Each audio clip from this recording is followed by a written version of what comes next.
రామ్ గోపాల్ వర్మ తీసినటువంటి రాజకీయ చిత్రం వ్యూహం సినిమా కొంచెం తెలుగుదేశం పార్టీలో అలజడి సృష్టిస్తున్నట్లుగానే ఉంది.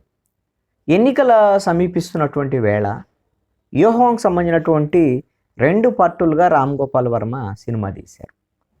ఈ వ్యూహం సినిమాని అడ్డుకునేటువంటి ప్రయత్నాల్లో భాగంగా తెలుగుదేశం పార్టీ జాతీయ ప్రధాన కార్యదర్శి నారా లోకేష్ ఈ సినిమాని ఇంటర్నెట్లోనూ అదేవిధంగా ఓటీటీ ప్లాట్ఫామ్లో ఎక్కడా రిలీజ్ చేయడానికి వీల్లేదు, దీన్ని అడ్డుకోవాలి అనేటువంటి దాని మీద హైదరాబాదు సిటీ సివిల్ కోర్టులో పిటిషన్ దాఖలు చేశారు. ఇది చంద్రబాబు నాయుడు యొక్క ప్రతిష్టకు భంగం కలిగించేటువంటి విధంగా రామ్ గోపాల్ వర్మ ఈ సినిమా తీశారు. ఈ సినిమాను ఓటీటీలోని ఇంటర్నెట్లో విడుదల చేయకుండా నిలుపుదల చేయాలి అని అంటూ కూడా ఆయన విజ్ఞప్తి చేశారు. విజ్ఞప్తి చేస్తే అందుకు అనుగుణంగా సిటీ సివిల్ కోర్టు ఈ కేసును స్వీకరించి రామ్ గోపాల్ వర్మకు నోటీసులు జారీ చేసింది. ఈ కేసు 27వ తేదీకి, ఇది డిసెంబరు 27వ తేదీకే వాయిదా వేసింది. ఇంకొక వైపున ఈ సినిమాకి ఇచ్చినటువంటి సెన్సార్ సర్టిఫికెట్ని రద్దు చేయాలి అనేటువంటి దాని మీద కూడా తెలంగాణ హైకోర్టులో నారా లోకేష్ పిటిషను దాఖలు చేశారు. దీంట్లో ఉన్నటువంటి అభ్యంతరాలు ప్రధానంగా ఏమిటి అని అంటే, చంద్రబాబు నాయుడు ప్రతిష్టకు భంగం కలిగించేటువంటి విధంగా కొన్ని రాజకీయపరమైనటువంటి అంశాలు, చంద్రబాబు నాయుడిని కించపరిచేటువంటి కొన్ని దృశ్యాలు దీంట్లో చిత్రీకరించినట్టుగా మాకు అనుమానాలు ఉన్నాయి. కాబట్టి దీనికి సెన్సారు ఇచ్చినటువంటి సర్టిఫికెట్ని రద్దు చేయాలి. దీని ట్రైలర్ రిలీజ్ సందర్భంగా రామ్ గోపాల్ వర్మ ప్రెస్ కాన్ఫరెన్స్ పెట్టినటువంటి సందర్భంలో జగన్మోహన్ రెడ్డి అంటే తనకి ఇష్టమని, చంద్రబాబు నాయుడు అదేవిధంగా పవన్ కళ్యాణ్ అంటే తనకి అయిష్టమని, వాళ్ళతో పడదని ఇవన్నీ చెప్పారు. ఒక దురుద్దేశపూర్వకంగా రామ్ గోపాల్ వర్మ తీశారు ఈ సినిమాని.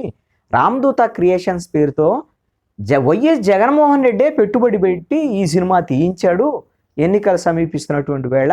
కాబట్టి ఇది రాజకీయ దురుద్దేశంతో కొన్ని అంటే చంద్రబాబు నాయుడు మీద, పవన్ కళ్యాణ్ మీద, తెలుగుదేశం పార్టీ జనసేనల మీద ఒక అసత్యమైనటువంటి ప్రచారాలని జనంలోకి తీసుకువెళ్ళటం కోసం, విష ప్రచారాలు చేయటం కోసము జగన్మోహన్ రెడ్డి సినిమా మాధ్యాన్ని ఉపయోగించుకుంటున్నాడు, అందుకు రామ్ గోపాల్ వర్మ కూడా ఉపయోగపడుతున్నాడు అనేటువంటి దాని మీద ఈ పిటిషను తెలంగాణ హైకోర్టులో దాఖలు చేశారు. ఈ పిటిషన్ కూడా తెలంగాణ హైకోర్టు స్వీకరించింది. ఈ పిటిషన్ని జగన్మోహన్ రెడ్డి మీద ఆరోపణలు చేశాడు, కానీ ఇప్పుడు తెలంగాణ హైకోర్టు అయితే central board of films certification ప్రాంతీయ కార్యాలయానికి, రివైజింగ్ కమిటీకి, అదేవిధంగా రామదూత క్రియేషన్స్ నిర్మాత దాసరి కిరణ్కి, దర్శకుడు రామ్ గోపాల్ వర్మకి దీంట్లో ప్రతివాదులుగా వాళ్ళు ఉన్నటువంటి వాళ్ళందరినీ ప్రతివాదులుగా చేర్చారు.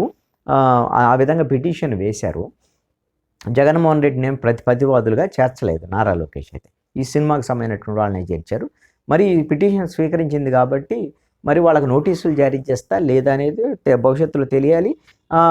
ఈ ఓటీటీలోను ఇంటర్నెట్లో రిలీజ్ చేయొద్దనేటువంటి దాని మీద మాత్రం రామ్ గోపాల్ వర్మకి, అదేవిధంగా రామదూత క్రియేషన్స్ సంబంధించినటువంటి నిర్మాతకు కూడా దాసరి కిరణ్ కుమార్ కూడా సిటీ సివిల్ కోర్ట్ అయితే నోటీసులు జారీ చేసింది.